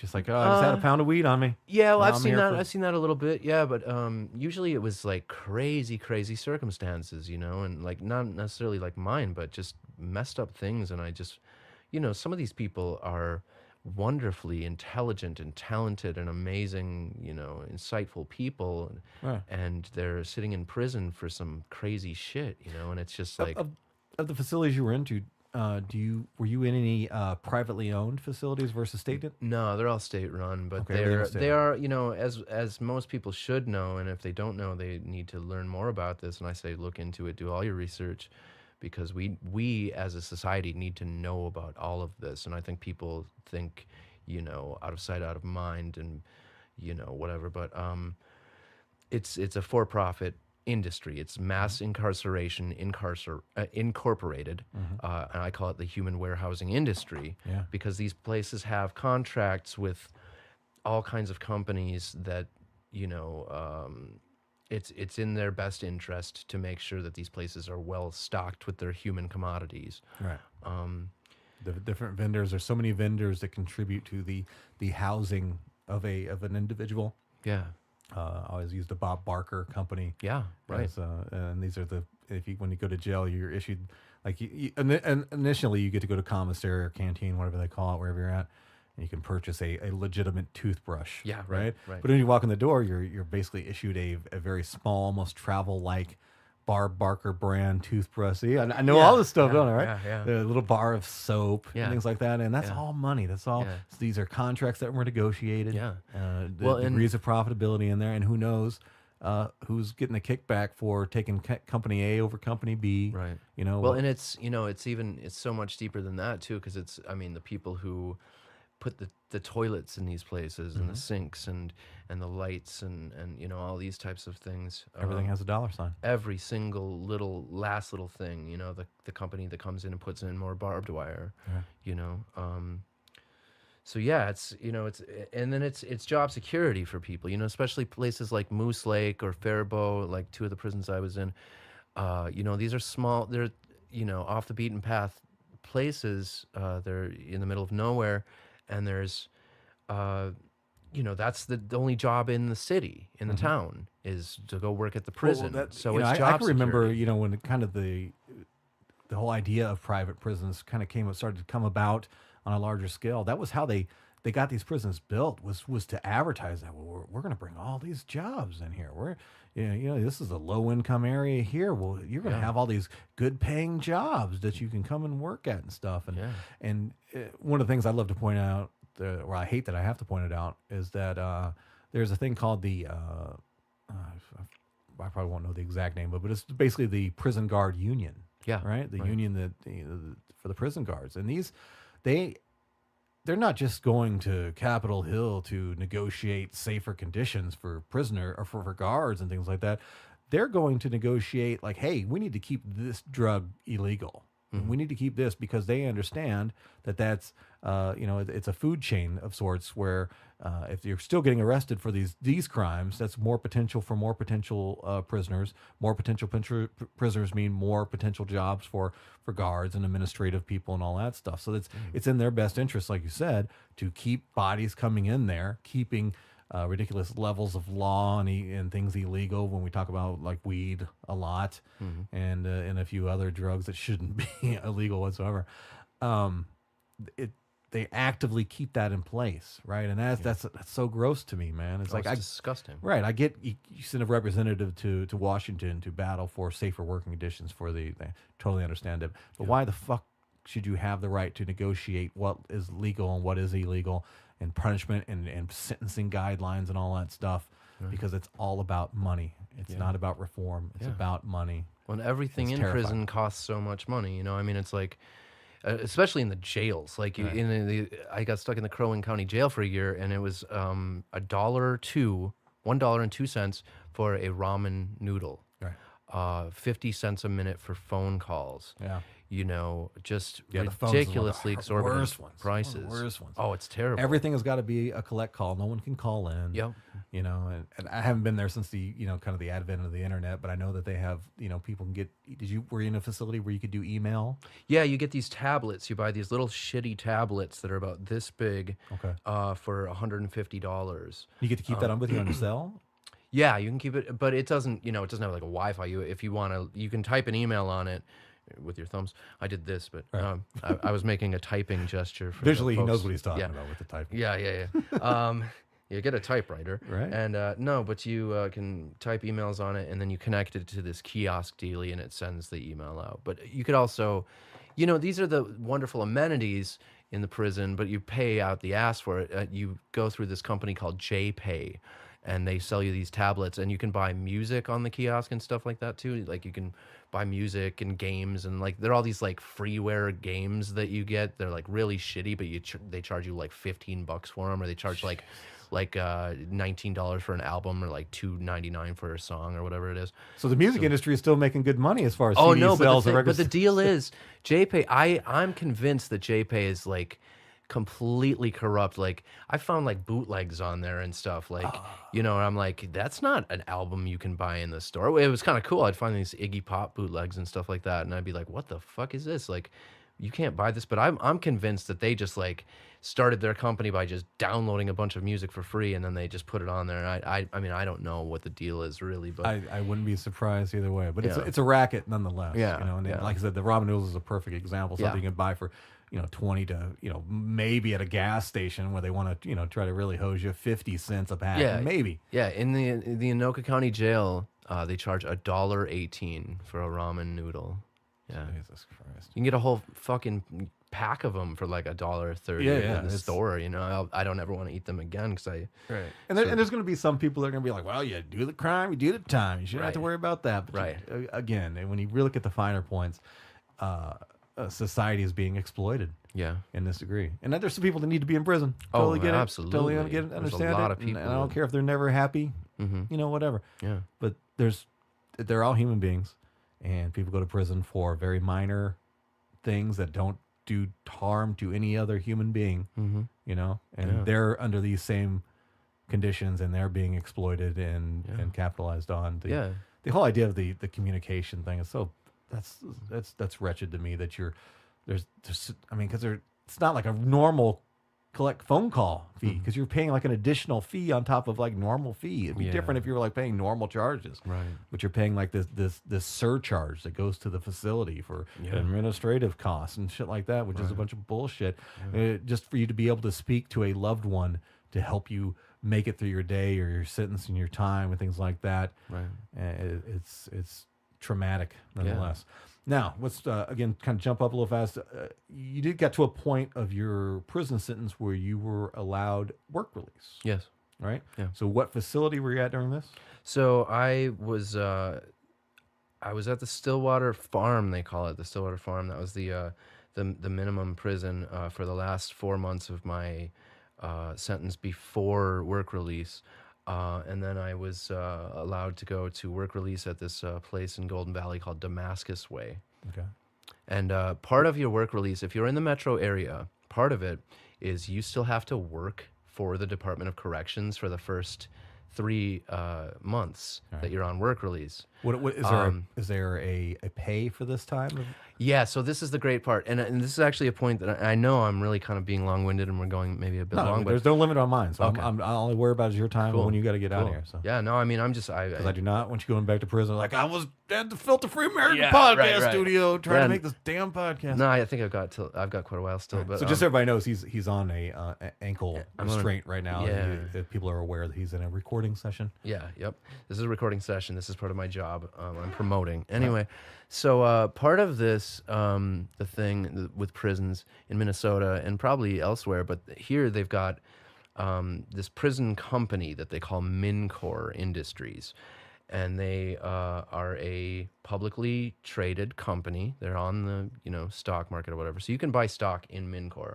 And I've actually, and I don't, this isn't substantiated, but I've heard that like a lot of these, judges and prosecutors and even like prison guards, it's in their best interest to make sure people are locked up because they have stock in Mincor Industries. Yeah, their 401ks are lined with that. Yeah. Stuff, So, but anyway, and at the Moose Lake prison, a lot of cats, and I think other prisons too, a lot of the cats are making goods that are sold by Mincor in the outside world, and they're making 25 cents an hour to make that in prison where they're sold. I mean, it actually is essentially slave labor. Slave labor. It very much is. So for the first 3 And months, it's not even just Mincor. There's other companies. It's one of Tesla's under their umbrella, their corporate, and it's a solar related company. And there was a thing I covered it back on my radio show where they were using prison labor that was making, I think it was sub $1 an hour for a for-profit individual company, and they just basically leased human beings. yeah. Or if you want to be, call it what it is, like basically, hey, can I borrow your slaves for a little bit and I'll pay you this much, right. and you'll give them this token amount of money to make it seem like it's a legitimate deal, but it's not really. Right. Yeah. So yeah, but for the first 3 months that you're on work release, if you're in the metro area, you have to work for Mincor in what they call the Bridge program, and you go to this place in Roseville and fold balloons that they sell at Party City stores. They give you big stacks of these balloons that are unfolded. They're just like balloons that they would fill with helium, and they say "Happy Birthday, Joan," or whatever it is. And you fold these balloons and you put them in packages, and it's just this menial, fucking terrible, mind-numbing job that you hate yourself for doing, and you make $3 an hour doing it. That sounds pretty good for on the average. Of Yeah. So yeah, but you're in the higher pay range, right? But so you're allowed a bit more freedom. You're actually out in the world. You're not in prison anymore. Are you under guard as you're doing this? No. So I had to do that for a while, but really, I didn't know how to come back to the world, and things felt really funny to me, and I couldn't handle it. I had a terrible roommate at the Damascus Way halfway house while I was on work release, and this guy like threatened to kill me, he'd get right in my face, this real big black dude, and he would just like scream in my face and tell me he was gonna kill me and his boys were gonna get me and all this shit, and it was just very frightening. And once again, I retreated back into my alcoholism and started drinking, and I got caught drinking at Damascus Way, and they told me they were going to be contacting my work release agent, and I kind of knew right then, like, okay, I'm going back to the joint. Right. And I just, made a rash, idiotic decision to say, fuck that, I'm not doing it. And I grabbed all my lyrics and my guitar and some clothes and ran out the door and went on the run for 8.5 months. Were they aware when you left? Did they? And it was just like, okay, well, we got to let him go, or Well, I don't think they were did you really sneak paying out? attention. Yeah, they Okay. said, yeah, you can go wait in your room. We'll figure all this out. And I said, okay. And then I just sort of grabbed all my stuff and ran out the door. And according to their reports, they didn't know for a little while. They tried to find me and realized I wasn't there. And so, yeah, I was gone. Okay. Howdy. How long were you on the run? I was on the run for 8.5 months, approximately. Okay. And during that time, I went and my good friend from Colorado, who has really been super supportive in my music career and has really bankrolled a lot of my stuff, sort of put me up in a rehearsal space right out of downtown Minneapolis. And here's a plug for you, City Sound Music. Okay. And but That's you're not actually where supposed. we actually started recording this podcast. That was my first. Oh no recording shit! place. It comes full circle. Yeah, yeah, man. Okay, And, wow. My friend, he was in a band, and he was who I started the podcast with, and he had a practice space in there. We were right next to the Trampled by Turtles practice room. Oh, okay. And we used to record in there in a little carpeted space in there. That was Crazy. That was the very beginning. That's a trip, yeah. So he put me up in this rehearsal space, and I started living there. You're not supposed to live in those places, but I got. We contemplated that too. It's like we could just like put some beds in here. I and, lived like, in one about 10 years ago. Yeah. Also, right in downtown Minneapolis, right across from the Sally downtown, and I'd lived in that place for 6 months and never got caught, and no one ever said anything. So I figured, okay, this is gonna be easy. But I stayed there for about 4 months, and recorded some music and played a bunch of shows and had some fun with some ladies and stuff. And about 4 months in, the owner of the place kind of came into my room one day while I was sleeping, and I think I had my white noise going on my computer very loud, and he came in there and just opened the door, and I came down I had a little loft above my desk where I was recording and stuff, and I came down from the loft, and he goes, so I was looking at the camera footage for an unrelated matter, and I realized you're here every single day, and sometimes you're here all night, and he goes, you're living here. And I'm like, I just didn't even try to bullshit him. I'm like, yeah, I am. He's like, well, you can't do that. If the fire marshal came, found out somebody was living here, I'd lose my lease on this building, and I can't do that, so you got to move out. And I was like, okay, well, I don't know where I'm going to go, and it was winter too, and I was like, fuck, what am I going to do? Worst. And I was playing some shows, doing like these cover performing shows. on the road. Yeah, well, I was on the Like run. on Yeah. the run. Holy yeah. shit! I guess you're not advertising these gigs, or like, I really come wasn't. see Nick I really Ryan. wasn't. The funny thing is, I wasn't at all. But I was playing some shows at this place in West St. Paul called the Boulevard. Did you have an audience? Like, my name is Nick Rod. Rod Nick. Yeah, it's Nick. Rod Nicholson. I'm Rod Nick. Yeah, who I yeah. So I'm playing some shows, and I'm basically playing a bunch of cover songs just so I can make money, and Right. and that was how I was paying my rent and stuff. But It's almost romantic, man. yeah, You're on the run, playing music. Yeah, in a way, definitely romantic. So then I move into my friend's house in Osseo, and I'm there for a few months, and the next thing I know, there's a man standing at my window one day, and I just opened up all the windows This to the let some bounty air hunter? in. No, it's a task force, or whatever they okay. are. Fugitive task Yeah, force. yeah. And he says, Nick, go to the back, or Nicholas, go to the back door. There's an officer waiting back there. He's got a gun. Keep your hands up, and turn yourself in right now. Don't. No dogs this time. No dogs. No, just a bunch of guys with guns. Okay. Yeah, pointed at my head. Okay. So they Fun. took you back, and you're back in prison. Like Yeah. like the full deal prison. Yep. Back to I've gone to the Faribault prison. So really, during the whole thing, the first 3.5 years, it was St. Cloud to Moose Lake to the county jail in Brainerd, back to Moose Lake into the Stillwater Farm to the halfway house, work release, run from work release, on the run. Now I'm in Faribault prison. I sat for a couple of days in Hennepin County Jail, and then I went to the Faribault prison where I awaited my hearing for my absconding or escape behavior. Right. So So, then, so what? How much time did you have left, and then how did this absconding? How did this alter the sentence, or did it alter the sentence, or what was your final deal as far as how much more you're gonna have time you're gonna have to do? yeah, they didn't.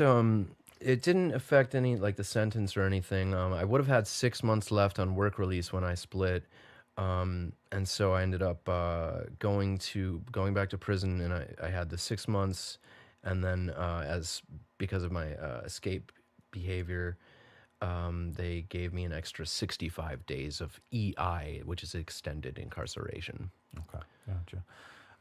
Now I want to talk about you getting released and you're kind of where you're at as far as recovery, and then what you're doing back with music. Sure. But give me a few stories. I want some good. And You some want to bad. talk about all the rape inside? Or? Oh yeah, all the gross rape Yeah, stories. And yeah. if you could make sound effects of how it sounded, Yeah. that'd be awesome too. Yeah, I thought we could maybe talk a little bit about just, the positives or negatives of Yeah. prison there a little bit too. So Just, start with the good stuff. Well- What was some good takes from it? What were some things that you're doing? And you had access to a guitar for the most part. You're doing music, and that was you participated in shows and created some shows. So talk a little Yeah. bit about some of the stuff you did there that was nice. yeah. No, it was, I wrote a lot of music inside because, you don't really have much else to do aside from, do whatever your prison job is and then Do just you play feel music. you were more prolific as a writer? Oh, yeah, extraordinarily so. So maybe you should just do this every 10 you know- years and write an album.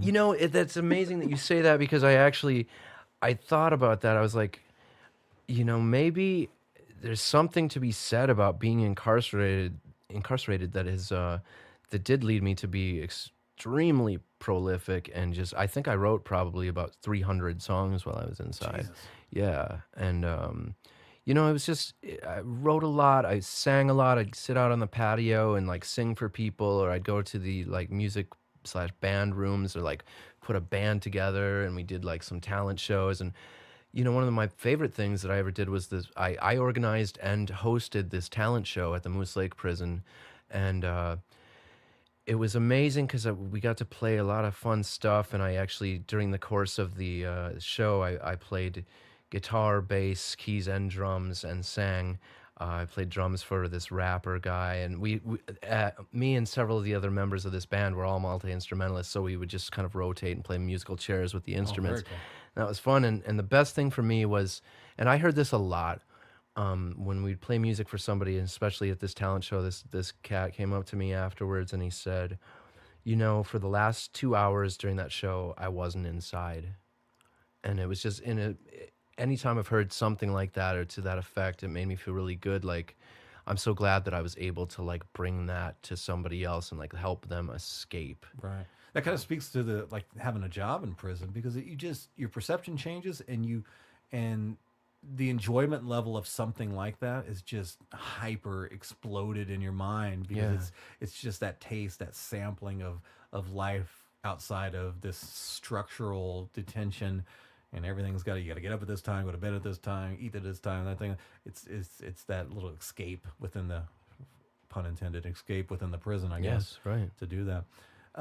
You were singing. You would sometimes in your cell block you would sing and Yeah. to the guys there and listen. Yeah. They had like some music there. That's cool. An interesting thing is at the St. Cloud prison, when you're locked down for 23 hours a day, I didn't have a guitar at the time. It was when I first got there. And so I would just sing a lot and sing through the bars and sing Stevie Wonder and the Beatles and stuff, and or my songs, whatever it was. And when I would leave to go to work or whatever it was, and then I'd come back, a lot of the time there was this guy who was in a cell probably 3 or 4 down from mine. And as I would walk past his cell, he'd go, "Oh man, I love that singing, man." And he'd put his hand out the bars and we'd fist bump. And this guy would always say, "Man, can you sing a little Stevie tonight? Can you do this?" And I'd sing for him, and it was great. And I thought, "Well, great, I'm reaching this guy." And then one day somebody said, "You know who that guy is, right?" And I said, "No." And they're like, "He's the City Pages Back Pages killer." Whoa. And apparently this is the guy who would like lure, when they had the City Pages Back Pages that was mostly like prostitutes and stuff, he would lure these prostitutes into his car and he'd kill them with a hammer. And I found that He's a big Stevie Wonder and he's a fan. big Stevie fan and a big fan of me. How do you And kill people with a hammer and you're a Stevie Wonder I fan? don't know. That's I the don't complete even polar know. opposite It of really Stevie is. Wonder, It man. is, man. And that was one thing that was quite perturbing to me during my stay was, I'd be like affecting these people with my music, but at the same time, I'm going, well, I don't really know why the fuck this guy's here. I don't know what he's done. There was one guy who was at the Moose Lake prison who was seemed to be a big fan of me and was always very complimentary and told me he loved my songs particularly, and I found that great. Later to find out that he was a serial rapist and he'd been locked up for 18 years. Well, and it wasn't. You know your demographic now. Well, yeah, no, I mean, it definitely those were isolated sort of incidents, but it was always very interesting because you never know who you're in there with. It was always weird for me to be the guy that I am, and I always thought I was a nice guy. And suddenly I'm in prison for this like violent crime that I have no recollection of committing, and I'm surrounded by people that are murderers and rapists and child molesters. They call them chomos and such. Yeah, and and then there's they all only these... want to hear nursery rhymes. Was that yeah, their yeah. request? Yeah, they wanted to hear Play the Barney theme song Yeah, again. It it's gets me hard. Can you play the Rainbow Connection as sung by Kermit? Right. Yeah. Holy shit! Well, what's in on the prison story with the your wrong song choice day that ended in and going to the hole. This was unfortunately after a prison guard. What prison was he? He was killed at the Stillwater prison. There was a prison guard. I don't know his name. He was hammered to death. He got different killed. hammer killer, right? Not the same hammer killer. No, the Backpage hammer. Yeah, killer. no, this Not is the another Stevie guy. fan. Yeah, no, some guy, some prison guard was murdered in the Stillwater prison, and probably about 3 weeks later or 2 weeks later, I was out on the patio, and I had done this at several of the other prisons, where I do this medley of songs, or a mashup, people call it, I guess, these days, of different rap songs, and weirdly enough, just for no reason, I would throw Tom Petty in there, and this is before Tom Petty died too. What Tom Petty song? Mary Jane's Last Dance. Nice. Just because it fits perfectly for some reason. I don't know why. Maybe it's because it's kind of about weed and I'm going from like Dre and Snoop and all that stuff, but I'll do like Fuck the Police by NWA into Nothing But a G Thing, into Mary Jane's Last Dance, into Cream by Wu-Tang, and California Love by Tupac and Dre, and you should record that. Boys in the Hood. It's on YouTube. It's on my YouTube. I've got a version of me playing it. You'll have to check it out. What is your YouTube channel? Because I don't even know, man. I don't. It's just look up Nick Rod, I guess. Okay, Nick, and I'll find a link by the time we get done recording, and this episode goes up. I'll have a link on the information to take to his stuff, so you'll be able to search it out and find it and hear him. Yeah, everyone has to go and watch the stuff, and I'll be adding more stuff between now and then too. I'm trying to really beef up my shit here, but so I'm out on the patio and I'm playing my little medley of songs, and one of them happens to be "Fuck the Police" by NWA, and I'm not really thinking about like, oh, this guard just got killed, and I'm gonna, I value human life no matter who you are, like even. And I've especially found that... Yeah, we're not making light of the killing of the guard. Oh, God, no. Thing. It's no. Something that happened and it was connected to what happened. Yeah, it just... And it wasn't... And in retrospect, it was possibly a poor choice at that time. The timing was off. But I was just out there trying to entertain. Because a lot of times I would do that. I would just try to entertain people and have fun.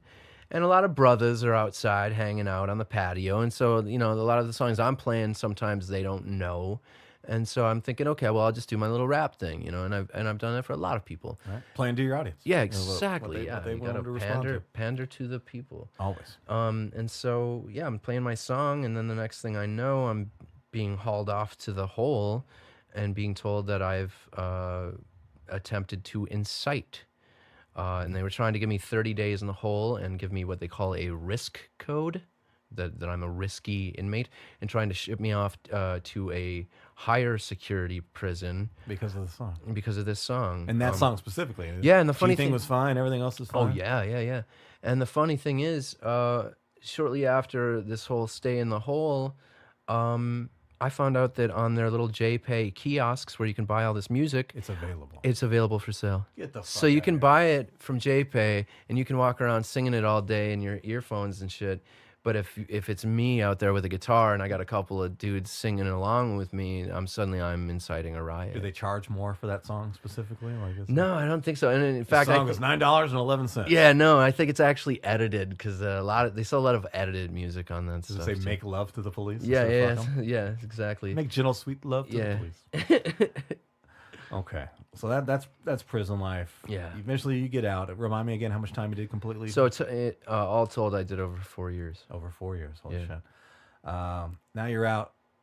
You're working towards recovery. You've had some problems with the recovery but now Yeah. you're on the right track. Yeah, well, I had a bit of a hiccup right after I got out because once again, here I am released to the world, and they don't really give you, they talk about inside. They talk about things like, helping to acclimate back into the world, re-entry and all that. But they really don't give you that much, and it's just it's like culture shock. You're in for so long, and then you come back out to the world, and you just don't know what to do with yourself. Sometimes I felt really hopeless. Again, that's a lot in my view, and I'm speculating here, but I think it's maybe an obvious go-to is like there's not profitability here. Yeah. Because why would we want to fix you? Because Right. that's an expense going out. Yes. Right? There's no Yeah. profit coming in to fix your head or fix your whatever emotional distress that may be influencing poor decision making or anything like that, or teaching you skills.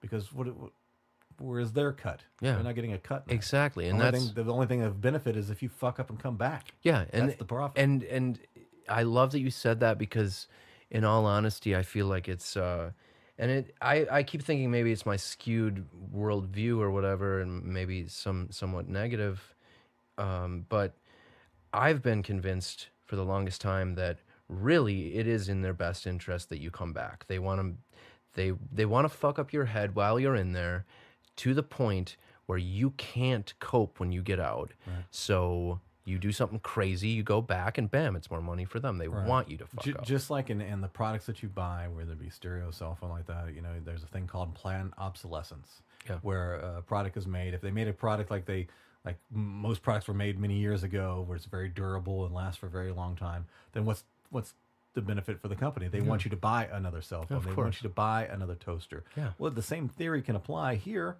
Again, speculation. I don't have a dossier of information and saying that there's some cabal planning this and doing this, but it makes Right. perfect sense to me that why would they invest in keeping you out? Why would they invest in minimizing their product, which is, humid storage? Why would they do that? Right. Yeah, so I had some hiccups. I got out, I was feeling hopeless, and I once again retreated back into my trusty bottle, and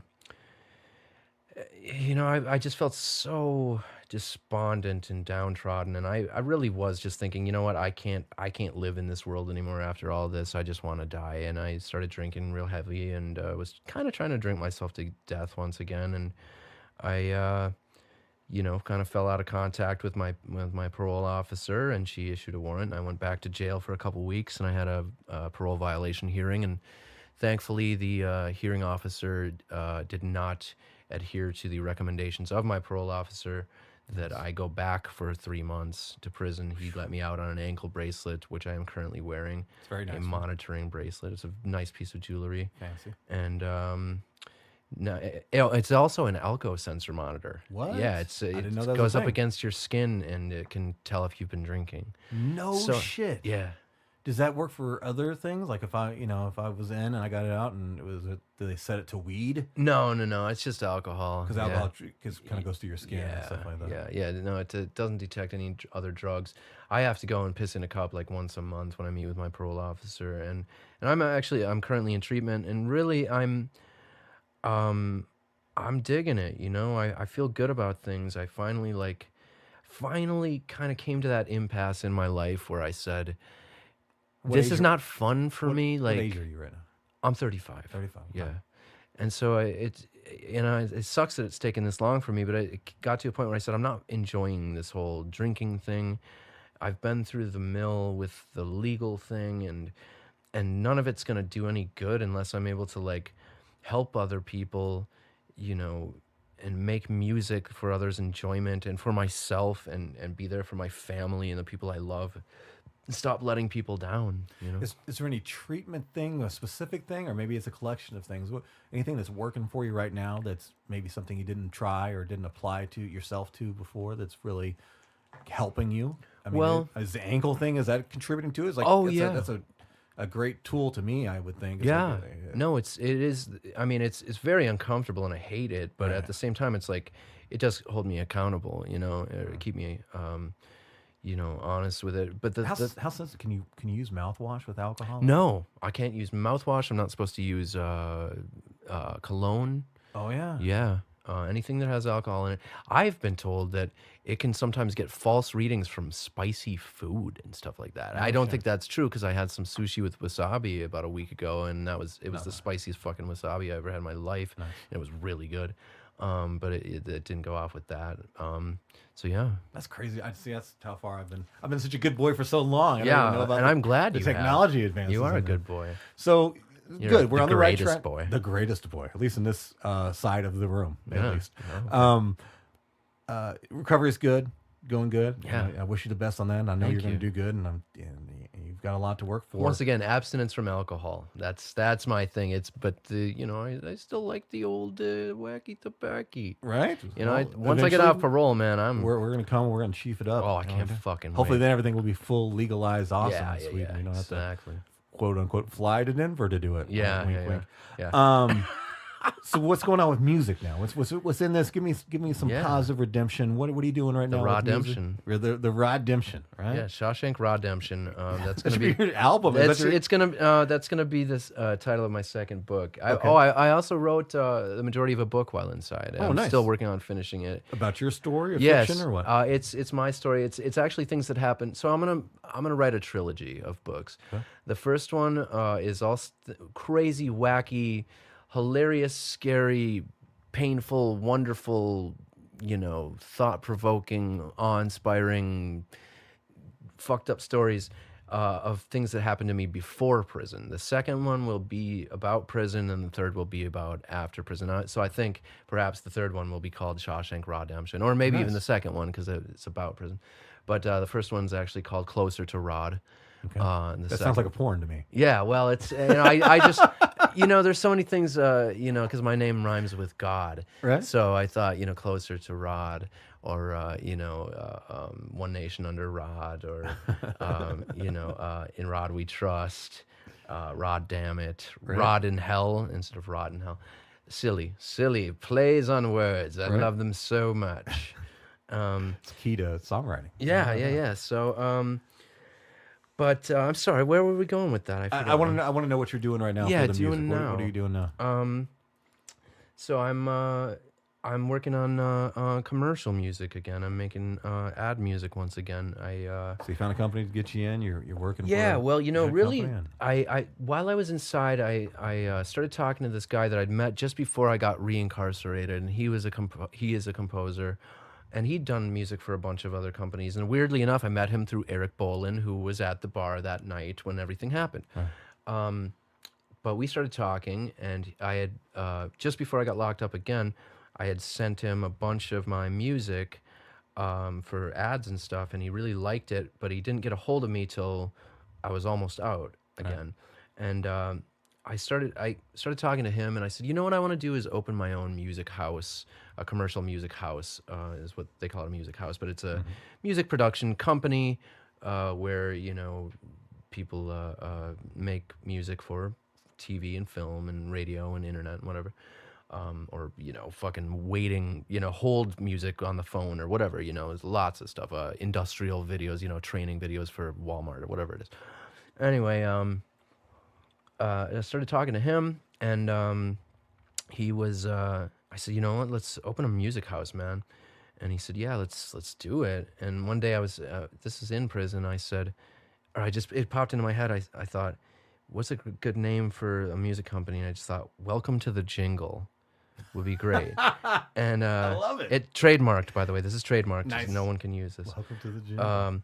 But so I've decided to That's start my own hilarious. music company called Welcome to the Jingle. And really, my first order of business was I just, while I was in prison, I was watching TV at night a lot. And I don't watch TV much on the outside world, in the outside world. And every time I'd see a local commercial, I would write it down. And so when I got out, I just started contacting these companies and saying, hey, man, hi, this is Nick with Welcome to the Jingle. We are a small boutique music house that specializes in underscoring. We would love to meet with you at your earliest convenience and set up an appointment to share our latest reel with you. And so I start just pounding the So pavement. is that how it works? Kind of like an actor has an acting reel. You have a Yeah. reel of original jingles that you're just Yeah, making for either fictional or actual companies. Yeah. So, or you'd be commissioned to do one or whatever it is. Normally, it's like these composers work through either an ad agency or through a music house and make the music. And I thought, boy, well, these are just local commercials, and a lot of them are just poorly made, and they got shit music in them. So I'll just like start calling them, just pounding the pavement metaphorically, and just cold calling them and saying, "Hey, you guys need music. You need better music. I'm your man. Or we're your man. This my company, which really at the time was just me and Right. That's how you do it. You maybe gotta- my buddy. Yeah, you You have gotta to paint the picture of this. portray the image Yeah. of success and that you're a business. That's why whenever I do the same thing with the podcast. Whenever I post about a new episode, it's Yeah. We, and I talk Yeah. in the third person. Yeah, yeah, it's, you have like, to. Oh, they got something going on. Yeah, there. Nope, just me and a snake in a fucking tank downstairs. Right. That's all it So I started calling places, and kind of right off the bat, I got this. Or I sent an email to this organization called Visit Duluth, and they, or maybe I shouldn't say their name. I don't know. Whatever. I'm saying it. But they're called Visit Duluth, and they have commercials on TV, and they've got their YouTube page, and they've got whatever web pages and stuff, and I sent them some examples of music I'd done previously, and they liked it and said, yeah, we'd make us something, let's see what you got. And so I sent it over, and they said, we love it, we want to buy it. And within a few weeks of doing this, immediately I've already got work doing that, and then a couple other places have expressed interest, and now I'm currently I just got a few things that are to be bought by quite an established music house in Minneapolis, and they've contracted me to do. I already did 2, and they've contracted me to do 3 more for quite a handsome sum, and I'm doing it again. I'm doing this composing thing, and That's fantastic. yeah. One quick question. You don't have to give me specifics as regards to you, but I'm just out of curiosity. What's a value range for a jingle if you were to sell a jingle to a somebody? Well, normally, if you're doing it independently, you'd probably want to make about, for a local spot, probably between $1,000 and $2,500 on the low end of things. So when you get those national spots is where the big money. Yeah, that's where the real big money comes in. Residuals and all that. Yeah. However, if you're actually contracted to do it from scratch. If you're with this company currently that I'm working with, I am essentially selling them my music for their library, because a lot of when I did this previously, when I did it back in from 2011 to 2013, a lot of the work would be sort of made to order. They would call you up, or call up the music house, the ad agency would, and say, we want something that sounds like this. We want it to sound like the Red Hot Chili Peppers or the Black Keys or the White Stripes or whoever it was. And or we want it to have this feel. We want it to feel like clouds, or to be hopeful. It needs to move towards a hopeful feeling, but not too energetic, not too much energy, sparse and minimal instrumentation. I'm going to assume these aren't normally music educated people that are telling you this. Oh no, yeah. They're just Most like of the time, these they're just people. idea people Yeah, and- exactly. Do these, whatever these people want but- to sound like clouds. Yeah. Oh, you dumb motherfucker. Yeah, Okay. do you know what clouds sound like, you bastard? I've heard clouds, motherfucker. They don't sound like shit. Sound like thunder. Yeah. So, but when you're selling it's not so much made to order anymore. Now it's more like what they call library driven. So like ad agency will reach out to the music house, and the music house will say, "This is what we have in our library. Pick something." So now when I'm selling stuff to a library, you make far less. But if it is licensed, and especially for a national television spot, Your then name's you still still get the attached. royalties. Yeah. Okay, that's So, fair enough. Yeah. Well, good. This all sounds good. This all Yeah. sounds positive. Life's coming back. Please keep doing it. Thank you. Great to see you back. I haven't seen you in years. God, it's been so long. Yeah, It's so good to see you. I'm I'm glad to see you not with bars or Yeah. or anything like that, or orange jumpsuits. So that's Yeah, very good. So yeah. keep doing that. Yeah. Keep us posted. Let Yeah. me know when the book and the trilogy is done. We're going to talk again. Yeah, do and it I'm gonna again. be doing shows again soon too. Nice. I'm actually this probably won't go out till afterwards, but I'm doing a few songs at the Ramones tribute show at the Uptown V here in 8-9 days.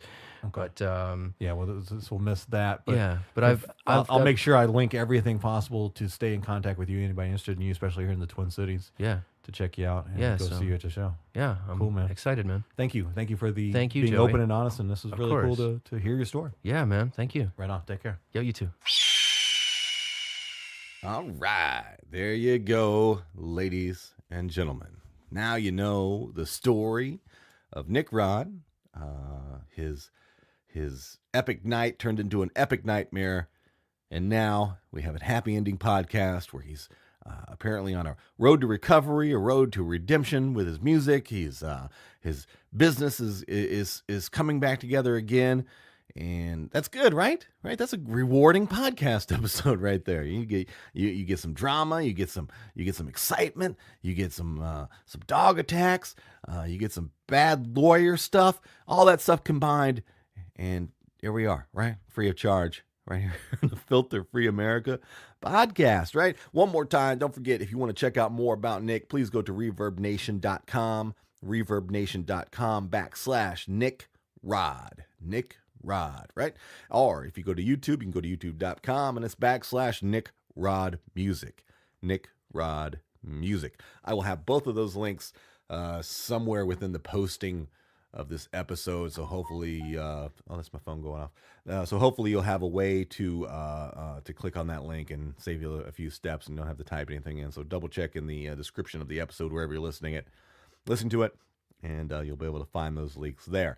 So again, big thank you to Nick Rod for coming in. And again, I appreciate anybody, who wants to come in and tell their story. And sometimes it's not always good stories. And this is one of those ones, there were some mistakes made. There was some, poor life decisions made. And, I feel he was very truthful. If it felt truthful to me as he was telling his story. And I don't know. I appreciate him from doing that regardless. Anything else I need to say about that? Nope. Subscribe, rate, and review, all that good shit. Yeah, I guess that's it, right? I don't want to do any social commentary this episode. I'm a little tapped out from that last episode. It was very emotionally draining. But I do care about you guys. I love you guys. I appreciate your support for the podcast, and I hope as you're doing wonderful things for me and for the podcast and helping it, I hope whatever you're doing out in the world, I hope it's growing. I hope it's increasing. I hope that it's getting better, right, than it was the day before. I hope that whatever goals you're trying to achieve, you're getting closer and closer and closer to them every day, because I know that feels good, right? It feels good for me for doing it for this podcast. So I can imagine whatever you're doing out there, like, I don't know what it is. What's your goal? Maybe you're trying to build a really fast car, right? You're trying to, take a standard car, modify it, make it faster. You're accumulating the parts that you need. You're assembling them. You're learning what you need to do to make it this faster car, and you're working your way to it, right? Or I don't know, maybe you're into sex, right? Maybe you're really into sex, and your goal is to have a lot of sex, right? And you're slowly, like every day, banging new people, and you're accumulating more and more sex. I'm proud of you for doing that. I am. I'm glad you're achieving that goal. Guys, make sure you spay and neuter your pets and children. Make sure you keep seeking the truth. I love you guys. Take care of each other. I will talk to you in the next episode. Bye-bye.